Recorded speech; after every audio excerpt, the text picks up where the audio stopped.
adjust my sound and my mic. And whoops, sorry, y'all. Scoot up a little bit. And then we can jump into the discussion.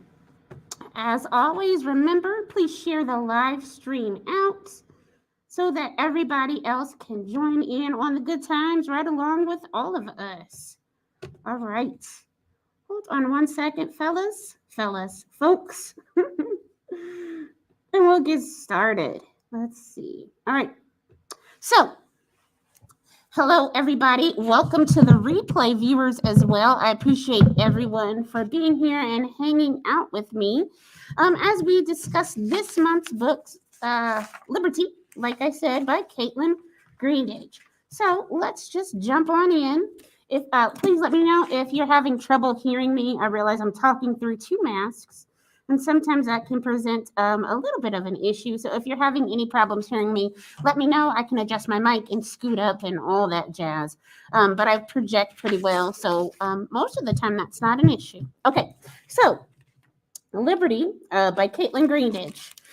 The critically acclaimed and Whitney Award-winning author of We Love You, Charlie Freeman, returns with Libertie, an unforgettable story about one young Black girl's attempt to find a place where she can be fully and only herself. Coming of age as a freeborn Black girl in Reconstruction-era Brooklyn, Libertie Sampson is all too aware that her purposeful mother, a practicing physician, has a vision for their future together. Libertie is to go to medical school and practice alongside her, but Libertie, drawn more to music than science, feels stifled by her mother's choices and is hungry for something else. Is there really only one way to have an autonomous life? And she is constantly reminded that unlike her mother, who can pass, Libertie has skin that is too dark. When a young man from Haiti proposes to Libertie and promises she will be his equal on the island, she accepts, only to discover that she is still subordinate to him and all men. As she tries to parse what freedom actually means for a Black woman, Libertie struggles with where she might fit in for herself and for generations to come. Inspired by the life of one of the first Black female doctors in the United States, and rich with historical detail, Kaitlyn Greenidge's new and immersive novel will resonate with readers eager to understand our present through a deep, moving, and lyrical drive into our complicated past. So that's the book dust up for Libertie. So let's learn a little bit more about Kaitlyn, shall we? Okay, so this is Kaitlyn. I hope that y'all can see that. Hold on, let me see if I can do this. There, now I'm gone. Okay, so, but I bet you that live stream thing is in the way. Let me move that banner so that y'all could probably see that a little bit better. Boom, magic. Okay, so about the author.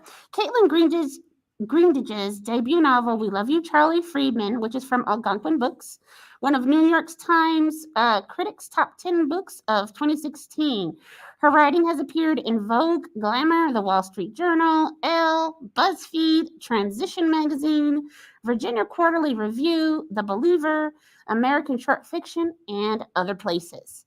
She is the recipient of fellowships from the Whitting Foundation, the National Endowment for the Arts, the Radcliffe Institute for Advanced Study, and for advanced study in other places. She was contributing editor. I promise y'all, I can speak. She was a contributing editor. Sorry, y'all. Hold on a second. I'm sorry, y'all. My phone started doing fun things, and I have to get it to stop. Okay, I think it stopped. Let's see. Okay, I apologize. She was a contributing editor for Lenny Letter and is currently a contributing writer for the New York Times. She lives in Brooklyn. So that is Kaitlyn Greenidge. She's actually worked at historical places where they, or at museums where they study history and kind of bring it to life. And she did a lot of research for this book. So hold on one second and I will do this. Boom, I'm back. Okay. So how did y'all like the book first off? I thought it was quite fascinating. I was really interested in a lot of the different themes that came up for me when I was reading the book. And I really think the a lot of the themes that surround this book are definitely tied into the name Liberty, which means freedom. So there's geographical freedom, spiritual freedom, intellectual. I promise I can talk y'all intellectual and physical freedom. And I think that it's really important that we understand that when this book is taking place, it's during Reconstruction.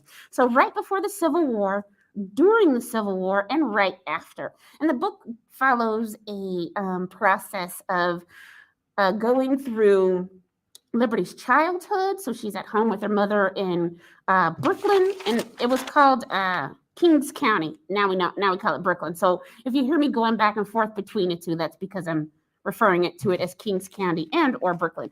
So anyway, so we talk about Liberty's life in Brooklyn with her mom, and then she goes off to college, and she comes back, she gets married, moves to Haiti. And it's all during this short time of the Civil War in America, a few years after the Civil War in Haiti, and how all of these things tie together in a perfect storm to create different levels of freedom and what they mean depending on who you are, where you are, and what you look like.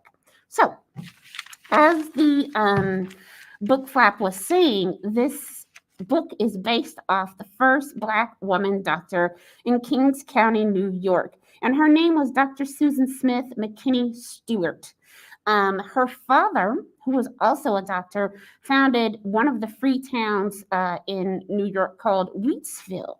And her whole family just seemed to be movers and shakers amongst the Black elite. And when I'm saying Black elite, back during those times, even actually now these times as well, but for certain in the Reconstruction era, there were Black people who were rich in high society, or richer than the average Black person. They had education, they owned homes and different things like that. And so I lost my train of thought. That's okay. We'll get back to it, y'all. I forgot what I was saying. Upper crust Black people. I forgot what I was saying. At any rate, I remember what I was saying. Sorry. So, Dr. Susan Smith, her father founded Wheatsville. I was explaining what I meant by elite Black folks. Because of enslavement or slavery, there are definitely hierarchies among Black folks. If you could read and write, if you had education, if you had money, it made your life a little bit easier during these times. And so that created an upper echelon of elite Black people. This book also deals in themes of colorism. And although Liberty's mother does not come right out and pass for white, she is light enough skin to do so. But because her mother was never born a slave, was born into freedom, she has never experienced enslavement. So she doesn't always see how her white skin and her features, which are more closer to European, farther away from African features, have given her a privilege that her daughter just does not share. It's really hard for people to sometimes see their own privileges when they're immersed in it. Sometimes it's easier when you're taken out of the situation. So anyway, like I was saying, the themes of this book to me are all just basically different forms of freedom, depending on where you are, who you are, and what you look like. Okay. So let's see. So this book was based off of Dr. Susan Smith McKinney Stewart. And when Kaitlyn Greenidge was doing the research, she talked to one of her descendants, a woman named Ellen Holly. She is an actress. And Ellen started telling Kaitlyn this story about Susan's daughter, Anna. Now, Kaitlyn thought because everybody in this lady's family is really driven, really high achiever, she thought she was going to have another story of another high achiever. As it turns out, Anna ended up marrying the Archbishop of Haiti's son and moving there and having children. And the marriage, just like in the book, did not work out. And so she came back to New Jersey with her children, but always told them how much she loved Haiti and how much she loved living there. And so this is where that story came from. So let's pop on over to the discussion questions. I have my discussion questions here. So let's pop on over. Also, let me see. Remember to like the page and share the live stream. And let's see what these discussion questions have. Okay, so let's see where we're going to go. All right. So, first question. Well, actually, we're not going to go in order. The first question, I think, jumps ahead of the book a little bit, but we'll get into it. So, why do you think the author chose Libertie as the protagonist instead of her mother? Okay. So, part of the reason why I think that Kaitlyn chose Libertie versus her mom, I want to call her mom Kaitlyn. That's not her name. What's mama's name? I think her mom's name is Catherine. Y'all, I'm sorry. I forgot this lady's name. Yeah, Kathy. Her name is Kathy.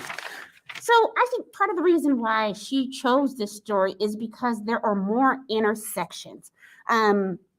Libertie's mom is privileged, but Libertie herself is even extra privileged. She's going on being second generation born into freedom. Her mama wasn't a slave. She wasn't a slave. And I think there's a bit more intersectionality to explore with Libertie because she is darker skinned than her mother.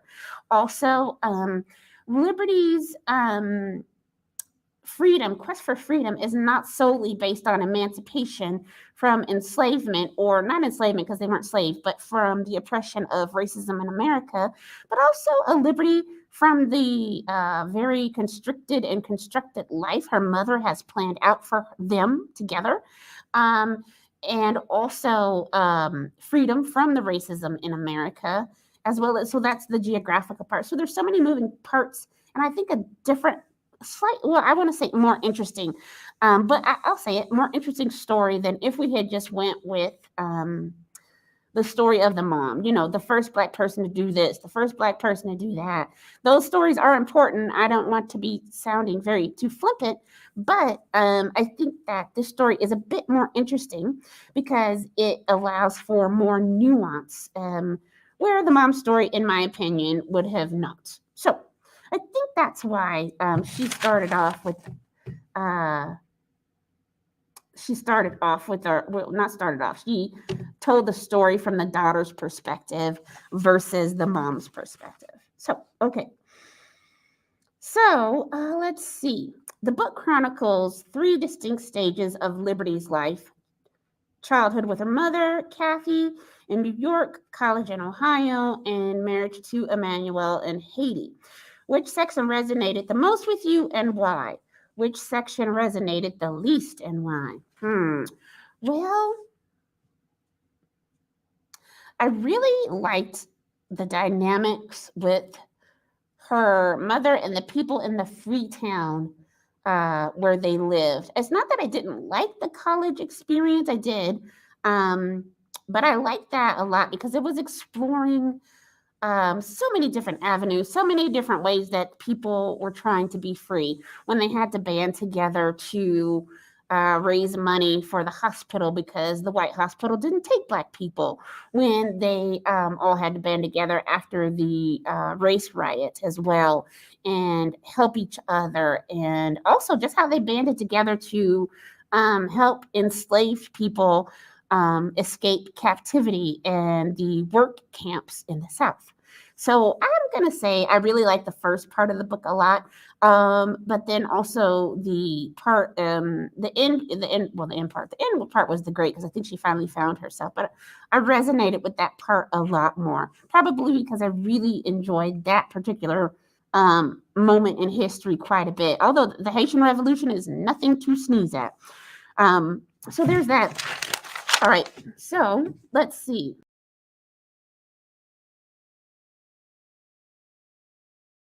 And put my face back in so you're not just looking at a wall of text. Here I am, back again. Sorry, y'all. So, When Libertie's mother begins treating white patients, Libertie perceives it as a betrayal. Discuss Libertie's feelings of betrayal and her struggles with rage. So, in the book, um, there is a race riot that happens, and it's based off the draft riots. Let me see when those happened. The draft riots of 1863, that was during the Civil War. White folks attacked black cultural institutions, churches, orphanages, all homes, businesses, whatever. The white people were protesting because they did not want to fight in the Civil War on the side of the emancipation of the enslaved people. And so they went through and they were marking the doors of white people in the town, or of black people, with red chalk, and any white person that was friendly or helped black people. So that way they know which homes to go into and break and pillage and rob and do all the other horrible things that they were doing to the people. So Libertie and the community and her mother, they have this League of Women, LIS. I'm sorry, I cannot remember what the LIS stands for in the acronym, and I didn't write it in my notes, but that's okay. It's in the book. But it's a league of black women, which is fairly common during that time, and still now, where black women would establish philanthropic institutes, and they would get together and raise money to help the community, and also black people who are even less fortunate than the upper echelon of black people. So this has been something that has been going on since Emancipation Proclamation. One of the more popular philanthropic organizations that does this is called the Links Organization. And I can't think of any others off the top of my head, but they raise money for scholarships and scholarships to school, scholarships to private school, like high school and stuff like that, but also college and whatnot as well. Back in the day, they would raise money to help pay funeral expenses, hospital bills, education, getting buildings built. Because of segregation, black people had to basically have our own infrastructure. So that's what these kind of organizations did. And in the story, they raised money to build a hospital, like I said, for black people, black women specifically, so that they could go. So after this draft riot, though, and the Civil War is over, black men are coming back home, and they are not able to raise as much money, partially because a lot of the people who are funding tend to favor black men or projects that are going to enrich black men over black women, or in addition to. So since this whole hospital was specifically just for black women, they were getting less and less money. And so that's when, I think 2 years after the hospital opened, Libertie's mom took off colored women's hospital, and just she had somebody paint over it, and then it was just women's hospital. And so part of what was going on during the Reconstruction era, it was probably one of the most prolific times for black achievement. Black people were out there just doing things like Libertie's mom, establishing medical practices, dental practices, going into the Senate and political office, and gaining those so that they could change the rules from the inside out. Black people, if you study the archives of the Black Free Press, you will see that right after the Civil War, during Reconstruction, black people were totally optimistic. They were like, this is going to be great. There is no possible way that the children of our enslavers are going to have lived through the Civil War and seen how horrible it was for everybody. They're not going to go back and revert to all that horrible stuff we went through. It wouldn't be good. It wouldn't be smart. It wouldn't be prudent. So the black press showed that people were fairly optimistic. Little did they know that Reconstruction was very short, and bam, then there were all kind of Jim Crow and segregation and literacy laws for people to be able to vote or to own property and everything. It was there's a French word and I can't think of it. It starts with a D, where right before something bad happens is basically what it means. That's what was going on here. So when they could not raise enough money to keep the hospital open based off of Black women patients only, Liberty's mom opened it up so that white women could come. And she had them install a curtain so that the white women didn't have to look at the Black women who were there. And as Liberty was helping her mom, and because she's the assistant, and she is there trying to learn because she's in training to be a doctor, even though she don't want to be. Her mother doesn't notice the racism that is directed toward Liberty. The white women don't want Liberty to touch her. They flinch. They don't want her examining them. They tell her that this gal, your Black gal, is getting too handsy with me or whatever. And Liberty's heart breaks because her mother never stands up for her. Her mother never tells them to stop. Her mother never says, well, this is my assistant, so you're going to have to let her touch you. She just asks Liberty to come stand by her or move out of the way or something like that.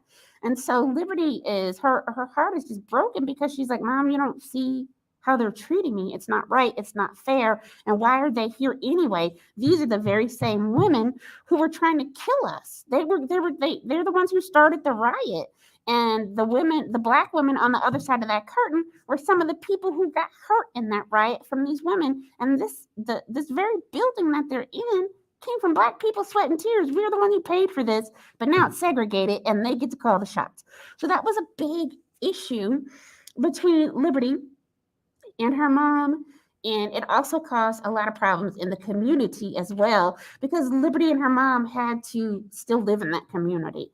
Part of the reason why those women were there at at Liberty's mom's practice is because they knew she was Black, but she wasn't that Black. Like, she was light skinned enough to let them touch her, but not light enough that she would be able to join in any of their cotillions or join the white upper crust society. Also, they never had to run into Liberty's mom in their actual social lives because she wouldn't have been allowed in those places. And so all the embarrassing things that they went to the doctor to see about, I shouldn't say embarrassing, because it's just bodily function. So I should say intimate. So all the intimate details of their doctor's office visits wouldn't confront them unexpectedly when they were out and about in society. So they were being racist too. Liberty's mom was just not experiencing the same type of racism that Liberty was. That's another theme in this book. It's a colorism. They say color struck. And a color struck is a term specifically used when it's old Black people say it all the time, but it's specifically used when Black people are color struck because they think that anyone who is lighter skinned or has more European features is better, smarter, prettier, more educated, definitely more favored. And that's not true, obviously. But what Black people were noticing is that those people get treated better. And they do. They still get treated better. They get less crime sentences, like less sentence reduction. If they are up in front of a judge, the judge is more likely to give a light-skinned Black person a lighter sentence than they would a dark-skinned Black person for committing the same crime.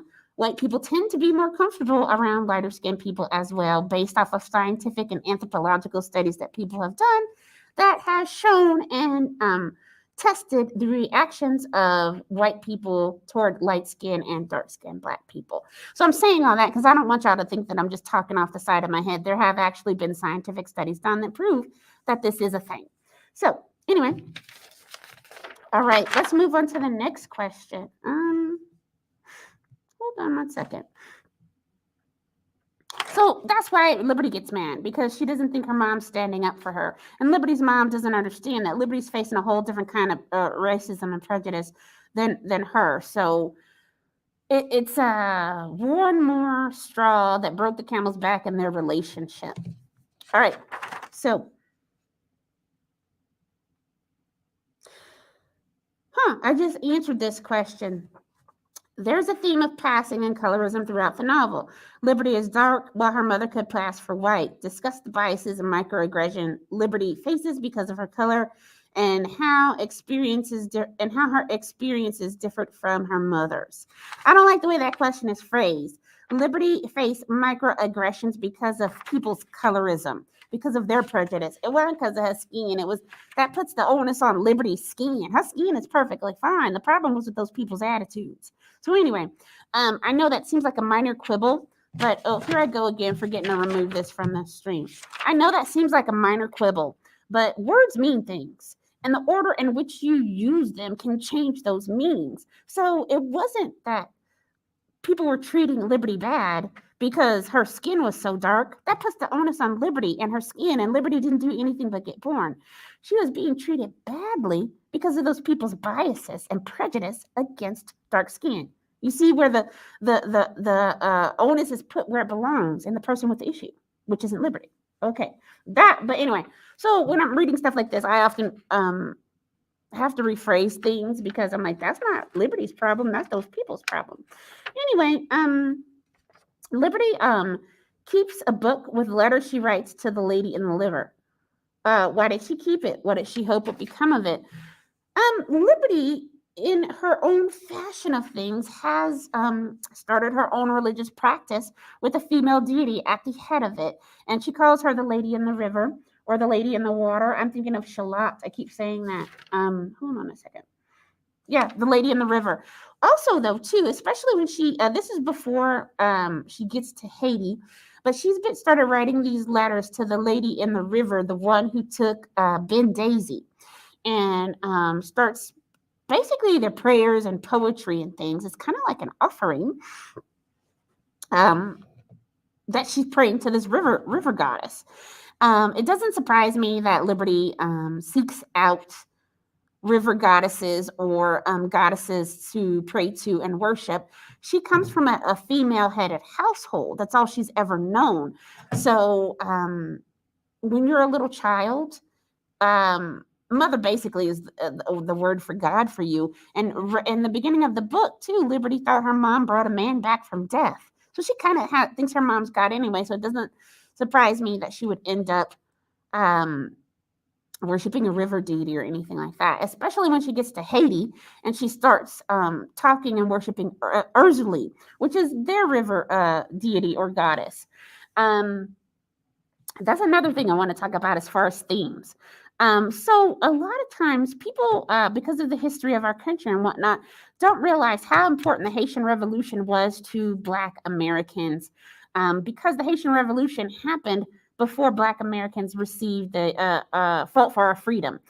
And so Haiti often was trying to recruit us to come on over there. And they were like, look, there's all these Black people and you could be free over here. You won't have to deal with white people. Or you won't have to deal with their racism. So in actual history, there was a lot of back and forth traveling for elite African Americans going over to Haiti. And a lot of our great thinkers like Frederick Douglass would go over there and Ida B. Wells and whatnot. And they were trying to do an experiment to get people to come over so that they could see, hey, we can do this too. We can be our own country and we can be civilized. And I put that in air quotes because if you're running around conquering other people and starting wars and stuff, that don't sound too civilized to me, but your mileage may vary. So what's happening here too with the connection to Haiti? If you go where there were historically populations of Black people, like up north, even down south, you will see, especially in Louisiana, you'll see nods to Haiti, towns or cities with Haiti in their name, Little Haiti, Big Haiti. You'll see, or some kind of variation nodding to Haiti. You'll see a lot of Haitian political leaders have towns named after them, schools or anything like that. Toussaint Louverture. I can't speak French, y'all. I'm sorry. I'm gonna butcher it. It's gonna sound like somebody who can't speak French trying to pronounce French words. But so a lot of the Black free press during that time was also really focused on Haiti and whatnot because they were like, hey, if we could show these white people that we can be civilized too, they'll leave us alone and they'll have to respect us. Little did they know. So anywho, I forgot the question. Oh, microaggressions. I just reread that. Oh, the Lady in the River. Oh, we're talking about Urzuli. So part of what was going on in the book as well in history is that the Black Americans were going over to Haiti and they were also bringing the Christian word over there with them. The Haitians definitely had Christianity, but more widespread was their practice of voodoo and other African traditional religions. To this day, people swear that they signed some deal with the devil um, to get their freedom. And that it depends on your perspective, because other people are like, no, they use the religion of their ancestors to get them free. I was about to say Urzali. Libertie leans more toward Urzali and voodoo or voodoo, depending on who's saying it, when she gets to Haiti. In fact, when she gets to Haiti, she does not like it. Her father-in-law is toxic. Her sister-in-law is too attached to her brother. They were twins, and it's a little weird, but um, I hear that twins are incredibly close. And I guess, hey, if you've been together since you're in the womb, you're going to be incredibly close. So she switches and moves on over to Haiti when she comes back, and she don't want to tell her mama she done dropped out of college or flunked out of college, so she just gets married, because she's like, well, if I can't be a doctor, I guess I could be a wife and a mother. And Haiti sounds appealing to her because then she won't have to deal with racist white people. She thinks it's going to be okay because she's going to be in a utopia. That's the other thing about this book, that Black people are trying to create safe places and safe utopias for themselves. And in the creation of these utopias, what are they going to bring from white culture? Is there anything that they like about white culture that they're going to bring to establish this new Black culture? And in the experiment of after the Haitian Revolution, they decided that they wanted to recreate the upper crust or upper echelons of white society, because they realized that's what they were going to be judged against. So the women stayed at home and did the cooking, and the men went out and did all the professions. That was not what Libertie was used to at all. In fact, in the book, it talks about when Libertie wasn't at the hospital helping her mom, she was allowed to stay home and tend the garden and stuff, and just kind of have a free kid's life to laze about and have imagine things and kind of take things slow and chill and easy. Again, Libertie has a lot of privilege for a Black woman in that time period. I think Libertie, when was it? I'm gonna get a date. I want to say it was 1869 or 1860. Thank you. 1860 or so. So she had a lot of freedom and privilege for a Black girl growing up in that age. Like, Black girls were just not going to be allowed to, not work and hang out in the garden all day and chill and relax. That's just not what was happening. So Libertie has got a lot more freedom than your average black person, period, let alone Black girl or Black woman, as we, depending on what time frame we're talking about, as we're journeying on with Libertie.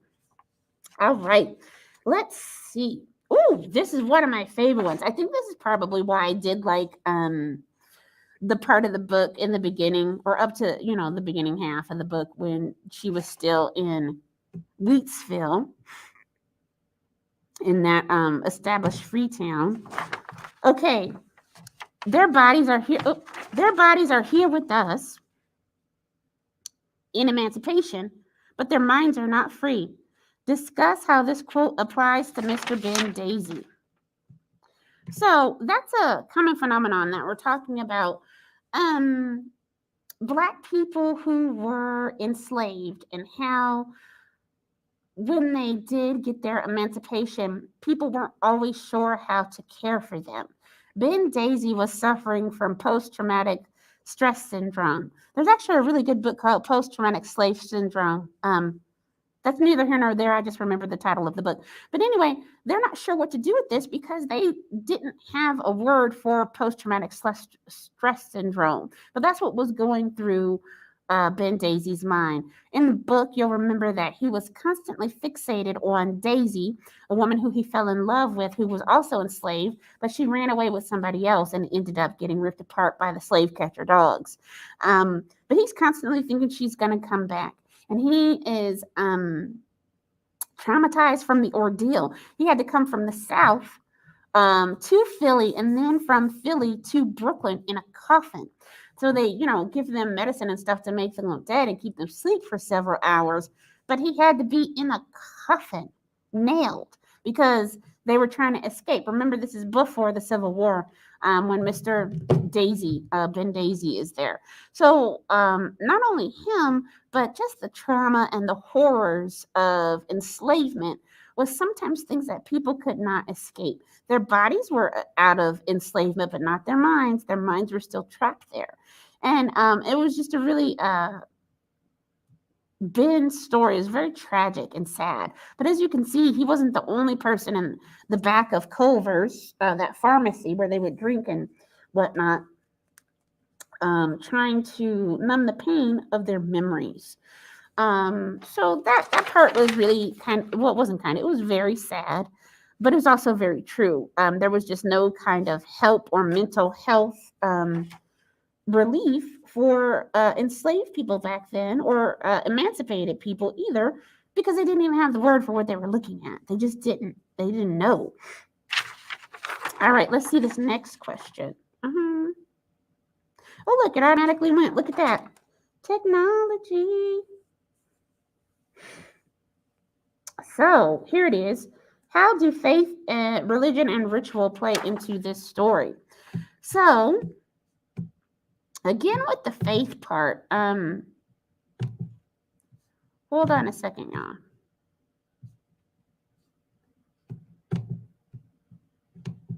There we go. Okay, so Christianity definitely plays a huge role in the story, but so does voodoo, and so does I was about to say the religion that Libertie made up for herself, but she didn't. That sounds flippant. I'll call her a solo practitioner. She had her own religion and she was the only one doing it that she was aware of. So, Christianity in this book is used to do different things, to try and show white people that black people can be civilized, and that's what they're trying to do in Haiti, is spread the good gospel. Also, it was used as a cudgel to get the Haitians to fall in line, and to reinforce patriarchy as well. The other thing, just religion in general, the voodoo religion and the Christianity religion was used to juxtapose the Haitian inhabitants with the Christian African Americans coming over. Was also used to look down upon the Haitians as well. What are you doing practicing these primitive religions and whatnot? Even though it was the very thing that helped them get their freedom and get their liberty.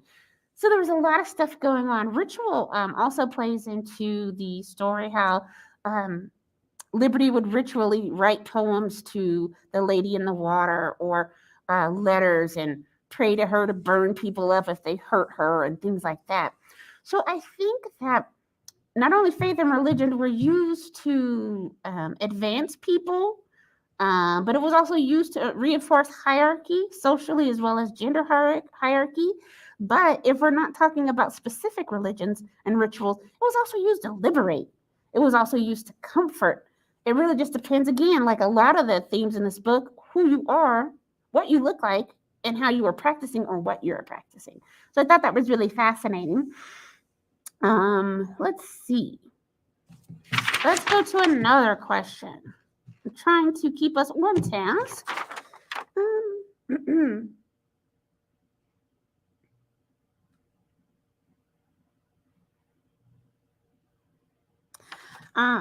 Let's do this one. So this question here: you have too much faith in white folks, Emmanuel Chase said. Lucian said, you have not enough faith in colored people. Discuss the opposing opinions of Emmanuel and Lucian. So they were juxtaposed to me, kind of like, the classic go along to get along, or fight the power, basically. I was struggling not to say a Frederick Douglass versus Carter G. Woodson. That's not right. I can't think of the man's name right now. Sorry, y'all. My brain just said went on vacation. Anywho, basically what I'm gathering from that statement is that Emmanuel does not think that white people are going to change right after the Haitian Revolution as much as Lucian does.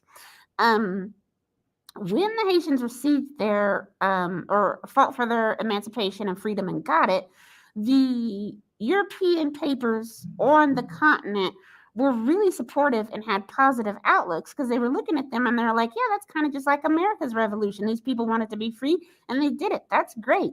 Even in America, the white newspapers were like looking at Haiti and going like, oh, that's really good. Great for y'all.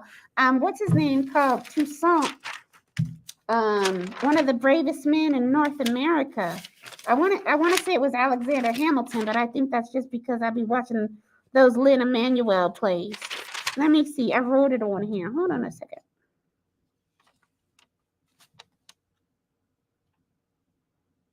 John Quincy Adams. That's who it was. I think it was John Quincy Adams is the one that said Toussaint was one of the bravest men in North America. Let me see if I can find it, because now I'm just like, I want to make sure I get the guy's name right. I can't remember his name, but I want to say it was John Quincy Adams. That's another thing too. When Libertie married her, what's his name? Her husband. I can't remember the man's name. Sorry, Lucien. She married her husband. She was seeking freedom from her mother. She was seeking emancipation from her mother as well, and her mother's dreams and hopes and whatnot. I just really think that this book was a whole thesis and treatise on what it means to be free and what that looks like in geographical areas and who you are and what you're doing in those what you're doing as well. I found the whole theme of that really fascinating. All right.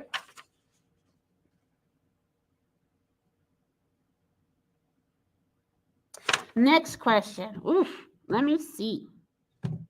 Boom. Okay. Where do you think this book fits in the national conversation around racism? Does it shift your perception? Or how will you respond in those conversations moving forward? So, that's a very interesting question from my perspective. I think that this book, for people who have no idea what colorism means and don't understand the plight of Black women as opposed to Black men and what that means and the differences and the intricacies, I think it could serve as a good primer. Something to help people kind of get a taste of what was going on and how that impacts things today. I think it works well in that manner because it's a fictional account, and so people are able to look at it in a more detached way. Now, the other part of the question, sorry, I was a bit distracted because I was getting my banners up. The other part of the question was, how will you respond in those conversations moving forward? Does it shift your perception? So because I am a Black woman and I grew up around Black women and all that, I don't know that it maybe shifts my perception or not, because I have talked to plenty of friends who are from countries where it's a majority Black population. And one of the things that they often talk about, I've also lived in majority Black neighborhoods and whatnot, but I've only lived in America. But one of the things that they talk about, one of my friends was going back home to Nigeria, and she was talking about how she loved going home to Nigeria because it was great to be in the majority.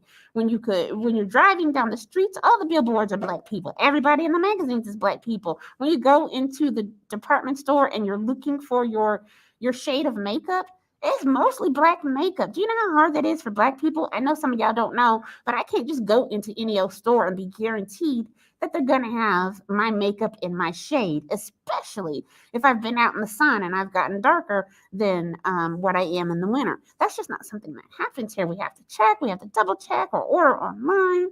And so the freedom of being in the majority is quite appealing because there's just things that you don't have to deal with. You're not going to have to explain to people how you have to mix shades of foundations in a majority black country because they're going to have the stuff that you need for your face. Or they'll know because they do it too. You're not going to get weird questions about your hair. Nobody's going to be touching you without your permission because they got hair just like that too. Why would they come up to you? That's weird to do that. I mean, it's weird to do it, period, but y'all still do it.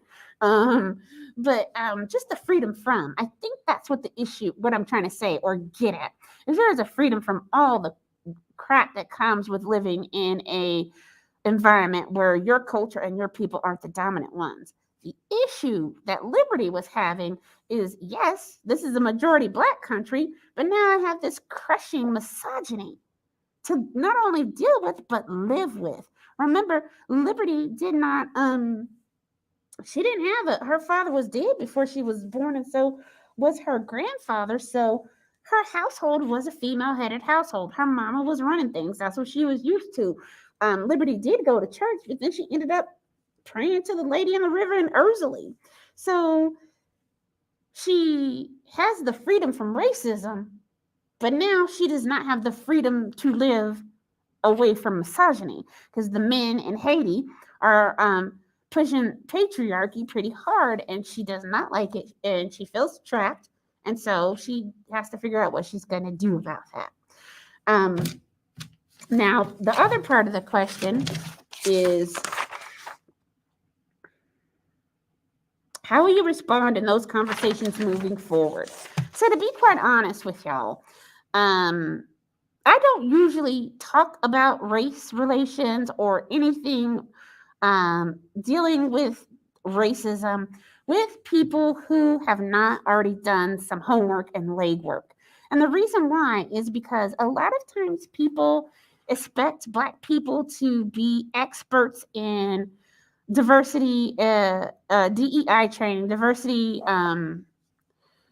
I always forget what the E is, and inclusion. But DEI, they always kind of expect all Black people just to be experts in that, and we're just Black.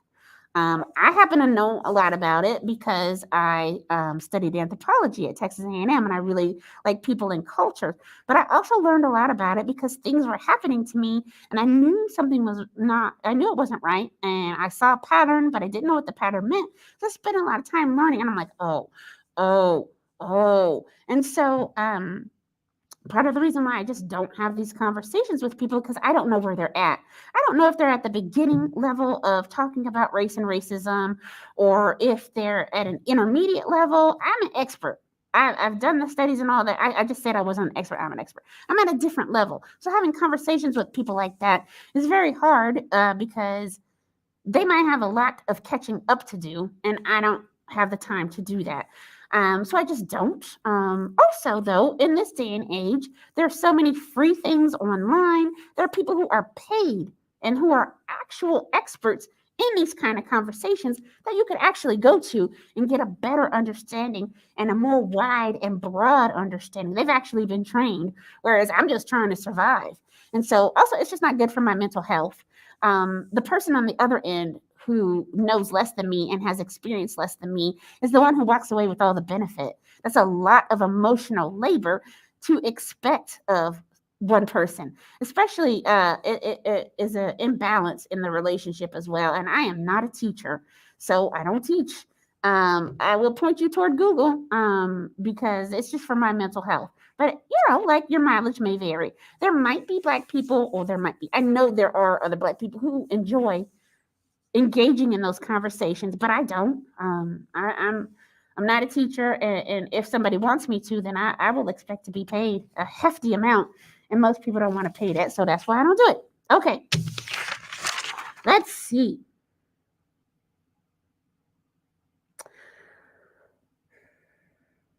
Oh, you know what? There's one thing that I really liked about this book. I did what's called a tandem reading. And what that basically is if you read the book, like if you listen to the audio book and you actually read the print book.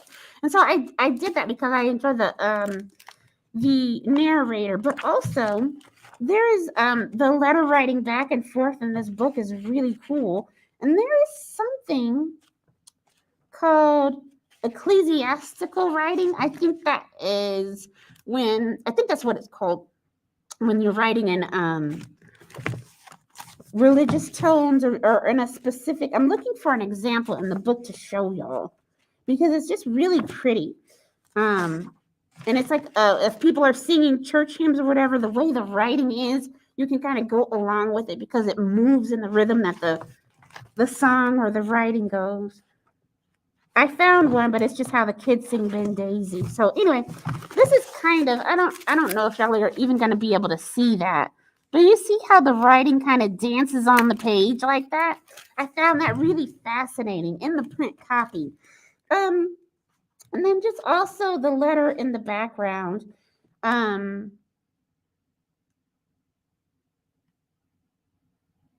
Sorry, I was reading something. I was reading the letter. Just the letters in the background and whatnot. I really enjoyed how Liberty and her mom would write back and forth, and I think that was a way of Liberty's. Well, they had to keep in contact, but Liberty definitely was way more gifted in words and enjoyed that more in music, as we learned when she went off to college and found the Graces and whatnot. And so I found her writing very poetic and very beautiful, which is why her mama had her write all those fancy letters when she was trying to make friends in town anyway. So anyway, I really enjoyed this book. It is complicated and broad, and there's so many intersectionalities, and it really gave me a lot to think about and chew on. Again, about freedom and what it means to establish freedom and protect it, and what are you going to do when you get that freedom? Freedom from versus freedom to. So, like I said, when she moved to Haiti, she had the freedom from racism, but she didn't have the freedom to do anything because now she's dealing with heavy hand of patriarchy, and so she had to leave. But because her mother was not raising her to be subservient to anyone, I think that was probably one of the greatest gifts besides the education and just having a childhood that Kathy could have given Liberty. She was really trying to give her liberty. And that's where we're going to end the book. That's a discussion. That is where we're going to end the discussion. So, Liberty is available in an audio ebook from hoopladigital.com. And we have several copies of Liberty by Kaitlyn Greenidge in the library. I'm going to turn this in so you can check it out. So, next time, the next book that we're going to be reading our book for May is going to be Hood Feminism by Mickey Kendall, Notes from Women That the Movement Forgot. This is a nonfiction book. Mickey Kendall is one of my favorite authors, one of my favorite writers. She's very smart and prolific. And, y'all, she's another military veteran. I did not purposely pick all these books that were written by people who are military veterans. But several of our books are just written by people who were in the military. And I think that's going to be fascinating because, as we discussed before, the military has a tradition of teaching through story. And so I'm really fascinated to see how that plays out in this book. Let me read the description for you really quickly, and then we'll part our ways. Today's feminist movement has a glaring blind spot, and paradoxically, it's women.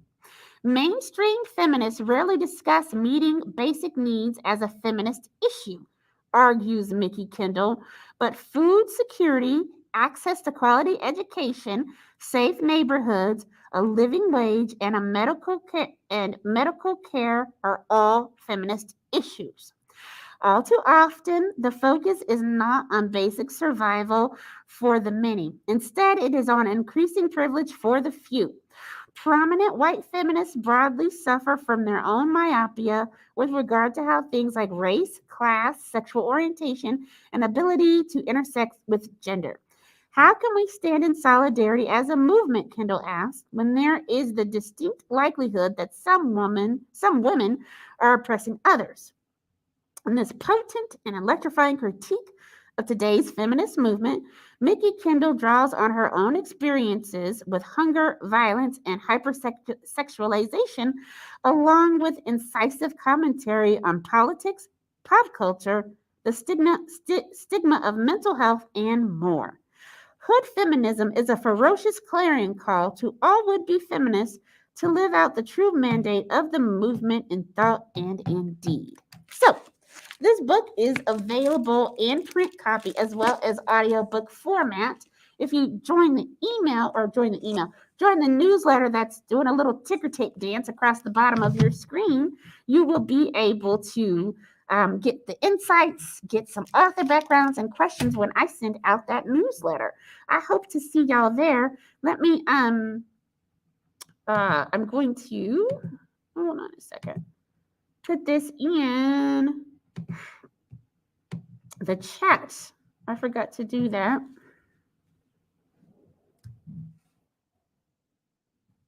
Hold on. Hit save. Let me put my little thing in the comments here so that if you want to get a heads up on all the other books that we will be reading this year and get the newsletter and get insights, because the newsletter includes a edited version of the previous live stream. So I'll edit things like if I'm mentioning other books and other movies or something that you might like based off of or that is related to the book that we were reading. That's where you'll find them. I'll put or it'll be in that newsletter. So sometimes I'm talking and I'll just mention it and I don't type it out. If you sign up for the newsletter, you'll get the replay of the live stream, and I've edited it to have those on the screen or something like that. So here's the link to the newsletter. Oops. Sorry, y'all. I'm trying to type and talk at the same time.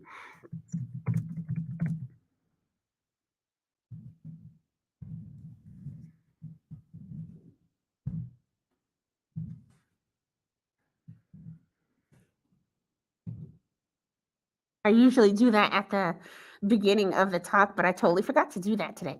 Okay, so before we go, if you really enjoyed this book and you're wanting to do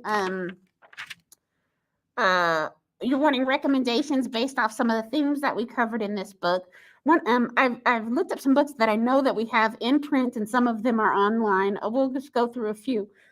But one of the books that deals with the African diaspora, we'll talk about a few books that deals with that African diaspora. So let me explain what that is for people who might not know.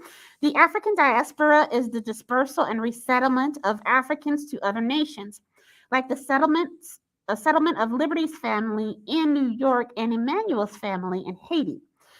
Here are some books that contain some enthralling stories of African descendant people who settled in Britain, Canada, and the United States. Despite being free from slavery, these characters confined by the consequences of the past and the prejudices of the present. I promise y'all, I can speak. I'm just trying not to sneeze. Okay, so one of the books that we have that they also recommend, that we have a physical copy of, that they recommend is Americana by Chimamanda Ngozi Adichie. So it's about Ken, and Ken is a time-traveling agent from the year 2142 who gets stuck in 1990 San Francisco after a botched mission. His rescue team shows up 18 years later after he's already built a life for himself, leaving Ken to deal with the circumstances of time travel and the consequences it brings. So we definitely have that book in print, and you can also listen to the audiobook or read the ebook. Fresh Water by Akwaeke Emezi, an extraordinary debut novel. Freshwater explores the surreal experience of having a fractured self. It centers on a young Nigerian woman, Ada, who develops separate selves within her as a result of being born with one foot on the other side. Unsettling, heart-wrenching, dark, and powerful, Freshwater is a sharp evocation of a rare way of experiencing the world, one that illuminates how we all construct our identities. A couple others that I know we have. There is one called The Poet X by Elizabeth Acevedo. In this debut novel from renowned slam poet Elizabeth Acevedo, a young girl in Harlem discovers slam poetry as a way to understand her mother's religion and her own relationship to the world. The Poet X explores themes as diverse as growing up, first-generation American, Latinx culture, sizeism, music, burgeoning sexuality, and the power of the written and spoken word. And of course, we have another recommendation of coming of age stories, and this one is Zora Neale Hurston's "Their Eyes Were Watching God." So I'll read that real quick. Y'all need to read you some Zora Neale Hurston. If you have not read Zora Neale Hurston, she is one of the greatest American writers ever. And if you haven't read anything by her, you are doing yourself a disservice, and you should come into the library and get this book. Actually, we have a display for Women's History Month at Lamb right now, and there are several Zora Neale Hurston books on the display. I know because I made it. Anywho, let me tell you about Their Eyes Were Watching God. One of the most important and enduring books of the 20th century, Their Eyes Were Watching God brings to life a Southern love story with the wit and pathos found only in the writing of Zora Neale Hurston. The novel follows Janie Crawford as she wades through 3 turbulent marriages toward a state of financial and emotional independence. So I think that those few books, there's a ton more, relate very well to this book, relate very well to Libertie, and the themes found in Libertie. We have another Zora Neale Hurston book. It was edited by Henry Louis Gates and Genevieve West, and it's "You Don't Know Us Negroes and Other Essays." So this is another Zora Neale Hurston book, and it's just a lot of essays that Zora wrote. Zora Neale Hurston, let me not call her by her first name, and being overly familiar with my elder. Excuse me, Zora Neale Hurston. Anyway, this is one of a good collection of her essays. If you're looking more on coming of age, Black political thought from a woman's perspective. Okay? Thank you so much for giving me your time. I appreciate y'all. Thank you, replay viewers, for joining. And I'm sorry, I am looking to see. And then also, remember, sign up for the newsletter, share the live stream, and I'll see y'all next time next month when we're talking about Hood Feminism by Mickey Kendall. Bye.